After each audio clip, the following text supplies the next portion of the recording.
కర్నూలు జిల్లా దేవనకొండ మండలం జిల్లేడు బుడకల గ్రామంలో టీడీపీ కార్యకర్త బోయ రామాంజనేయులు ఇంటిని అదే గ్రామానికి చెందిన వైసీపీ సర్పంచ్ హనుమంతు తన వర్గీకరితో కలిసి టీడీపీ కార్యకర్త ఇంటిని ప్రొక్లైన్ల సాయంతో కూల్చివేత.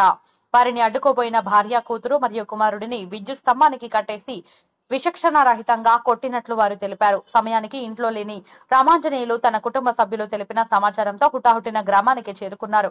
అనంతరం ఆయన మాట్లాడుతూ ఎన్నో సంవత్సరాలుగా టీడీపీ పార్టీకే పనిచేస్తున్నామని, అది చూసి ఓర్వలేక వైసీపీ సర్పంచ్ మాపై దౌర్జన్యం చేస్తున్నారని దేవనకొండ పోలీస్ స్టేషన్ ను ఆయన ఆశ్రయించారు.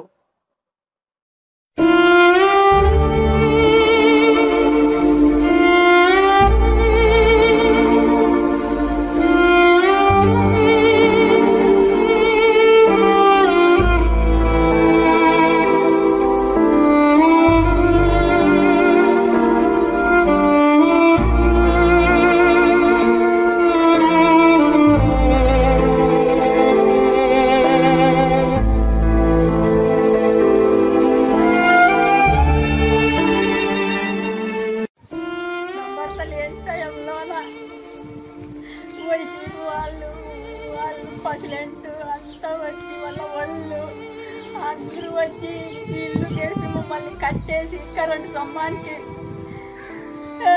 అంత గేడికి నా బిల్డింగ్నే కన్నగా గేడికి పాడేసి మమ్మల్ని చంపేయాలని దూసనాడుతున్నారు.